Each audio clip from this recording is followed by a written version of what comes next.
উঠে আসলো দিনের বাছাই করা সেরা বড় খবরগুলি। এই ভিডিওতে আপনাদেরকে জানিয়ে দিচ্ছি। চ্যানেলে প্রথমে থাকতে অবশ্যই চ্যানেল সাবস্ক্রাইব করে নিন এরকমই গুরুত্বপূর্ণ খবর একটি ভিডিওতে পাওয়ার জন্য। তো চলুন খবরগুলি শুনতে থাকুন।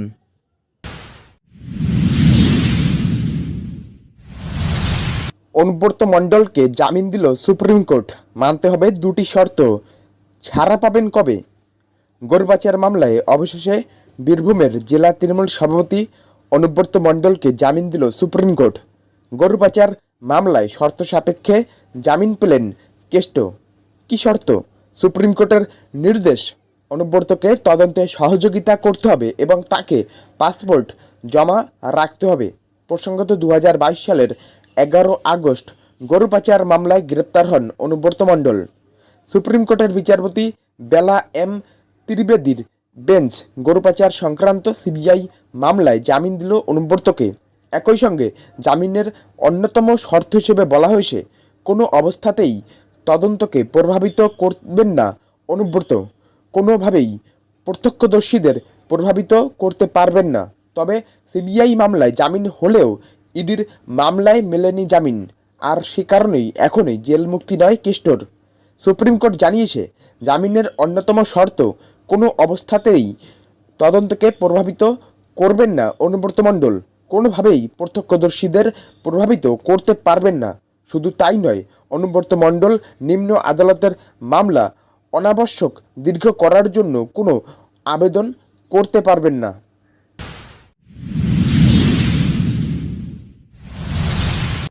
কাগজ মিথ্যে বলে না, শ্বেতপত্র দেখতে চেয়ে কেন্দ্রকে চ্যালেঞ্জ অভিষেকের। কাগজ কখনো মিথ্যে কথা বলে না। কেন্দ্রের বিরুদ্ধে 100 দিনের টাকা এবং আবাস যোজনার টাকা না দেওয়ার যে অভিযোগ দীর্ঘদিন ধরে রাজ্য সরকার তুলে আসছেন, সেই প্রসঙ্গেই মঙ্গলবার দিল্লিতে তৃণমূলের সাধারণ সম্পাদক অভিষেক বন্দ্যোপাধ্যায় একথা বলেন। চ্যালেঞ্জ ছুড়ে বললেন, আপনারা শ্বেতপত্র দেখান। তৃণমূলের অভিযোগ, 2021 সালের বিধানসভা ভোটে পশ্চিমবঙ্গে বিজেপি মুখ থুবড়ে পড়ার পর থেকেই রাজ্যে 100 দিনের কাজ এবং আবাস যোজনার টাকা দেওয়া বন্ধ করে দিয়েছে কেন্দ্র।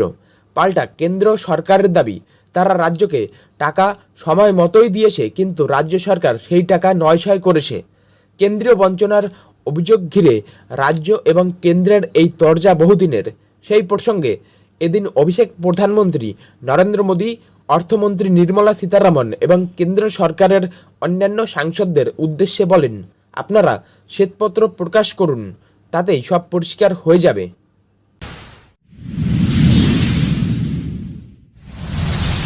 রাজ্যের সঙ্গে আপোষ নয়, তিস্তা জল চুক্তি নিয়ে বিধানসভায় ক্ষোভ উগরে দিলেন মমতা।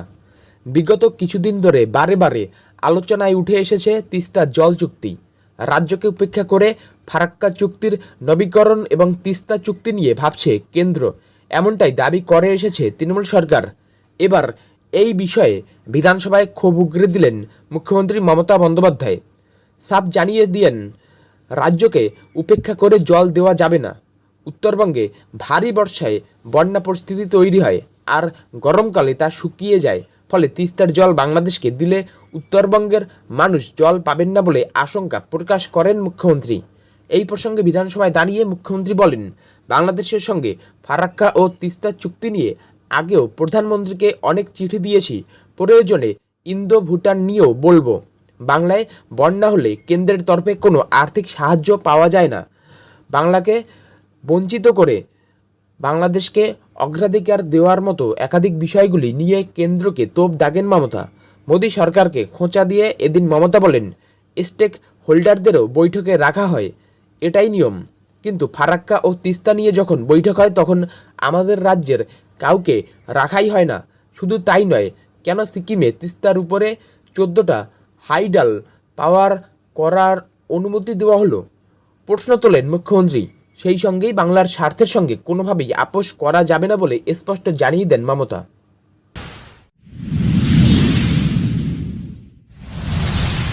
প্রকাশ্যেই বলছি, মেরে ঠ্যাং ভেঙে দেব, হুমায়ুনের হুমকি বাণে বিদ্ধ 2 বিজেপি বিধায়ক। মুর্শিদাবাদের 2 বিজেপি বিধায়ক সুব্রত মৈত্র এবং গৌরীশঙ্কর ঘোষ সম্প্রতি মুর্শিদাবাদ, মালদা, দক্ষিণ দিনাজপুর এবং নদিয়া জেলার কিছুটা অংশকে জুড়ে কেন্দ্রশাসিত অঞ্চল করার দাবি তোলেন। এবার তাদেরই হুমকি দিয়ে বিতর্কে জড়ালেন তৃণমূল বিধায়ক হুমায়ুন কবির। নাম না করে দুই বিজেপি বিধায়ককে মেরে ঠ্যাং ভেঙে দেওয়ার নিদান দিলেন তিনি। হুমায়ুন কবিরের অভিযোগ, এই সকল বিধায়করা দেশের গণতন্ত্র নষ্ট করছে, সম্প্রীতি নষ্ট করছেন, তাই তাদের ছেড়ে দেবেন না বলেও জানিয়েছেন তৃণমূল বিধায়ক। হুমায়ুন বলেন, কেউ যদি 20% ভোট পেয়ে আমাদের হুমকি দেয় তাহলে আমিও হুমকি দেব, মেরে ঠ্যাং ভেঙে দেব। কিছু করার থাকলে করুন। এখানেই কিন্তু থেমে থাকেননি তিনি, সংযোজন করে আরও বলেন, প্রকাশ্যেই বলছি, দুই বিধায়ক যদি সংযত আচরণ না করেন, ধৈর্যের বাঁধ ভেঙে গেলে গর্তে ঢুকিয়ে দেব। যদি বাড়াবাড়ি করেন, ভারতের সংস্কৃতি নষ্ট করতে কেউ যদি উচ্ছৃঙ্খল কথাবার্তা বলেন, গৃহমন্ত্রীর কাছে উল্টোপাল্টা চিঠি লেখেন, তাহলে 2 লক্ষ লোক নিয়ে তাড়াবো, মুর্শিদাবাদের কোথাও বিচরণ করতে দেব না।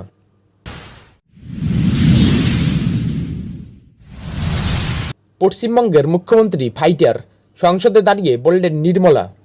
কয়েকদিন আগেই তৃতীয় মোদী সরকারের প্রথম পূর্ণাঙ্গ বাজেট পেশ করেছেন কেন্দ্রীয় অর্থমন্ত্রী নির্মলা সীতারামন। বাজেটের বিরোধিতায় সরব বিরোধীরা।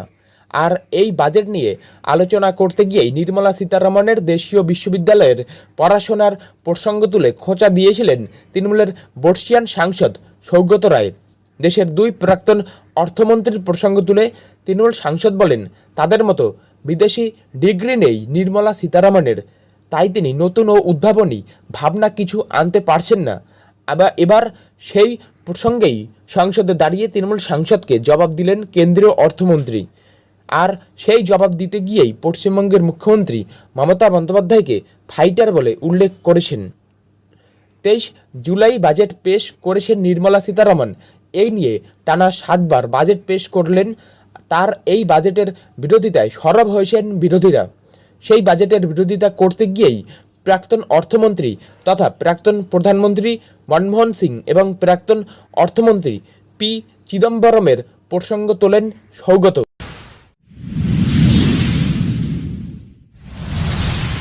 বারিক বিশ্বাসের বাড়ি অফিস থেকে বাজেয়াপ্ত 20 লক্ষ টাকা ও নথি।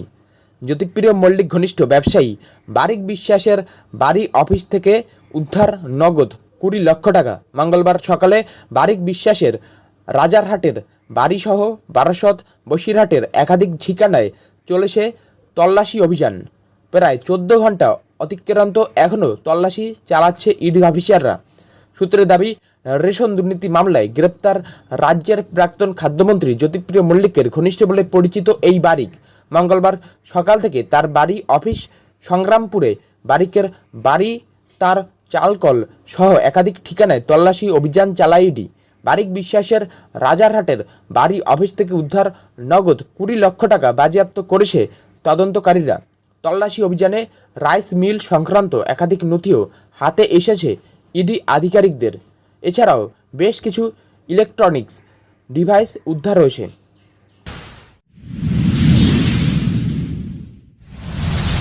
বাংলায় 5,000 কোটির বিনিয়োগ করবে বিড়লা গ্রুপ, মুখ্যমন্ত্রীর সঙ্গে দেখা করলেন চেয়ারম্যান।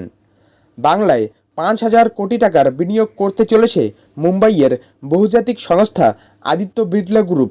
মঙ্গলবার সংস্থার চেয়ারম্যান কুমার মঙ্গলম নবান্নে মুখ্যমন্ত্রী মমতা বন্দ্যোপাধ্যায়ের সঙ্গে দেখা করে বাংলায় বিনিয়োগের ইচ্ছা প্রকাশ করেছেন।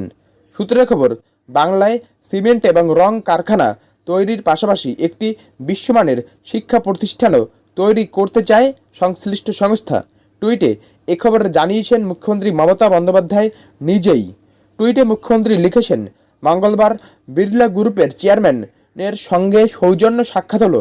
তিনি বাংলায় শিল্পের অনুকূল পরিবেশের প্রশংসা করেছেন এবং বাংলায় 5,000 কোটি টাকার বিনিয়োগের প্রস্তাব দিয়েছেন। মুখ্যমন্ত্রী জানান, বিড়লা গ্রুপ আগামী দিনে বাংলায় আরও বিনিয়োগের আশ্বাস দিয়েছে। সরকারের তরফেও তাদের সহযোগিতার আশ্বাস দেওয়া হয়েছে। প্রসঙ্গত, পালা বদলের বাংলায় হরতাল শব্দটি লুপ্ত হয়েছে। একইভাবে শিল্প স্থাপনের জন্য সরকার নিজস্ব উদ্যোগে ল্যান্ড ব্যাংকও তৈরি করছে। রাজ্যের হাতে জমিও রয়েছে। সূত্রের খবর, এদিনের নবান্নের বৈঠকে মুখ্যমন্ত্রী বিড়লা গ্রুপকে শিল্পের জন্য প্রস্তাবিত বেশ কিছু জমির কথাও বলেছেন। তাতে আগ্রহ প্রকাশ করেছেন চেয়ারম্যান সংস্থার।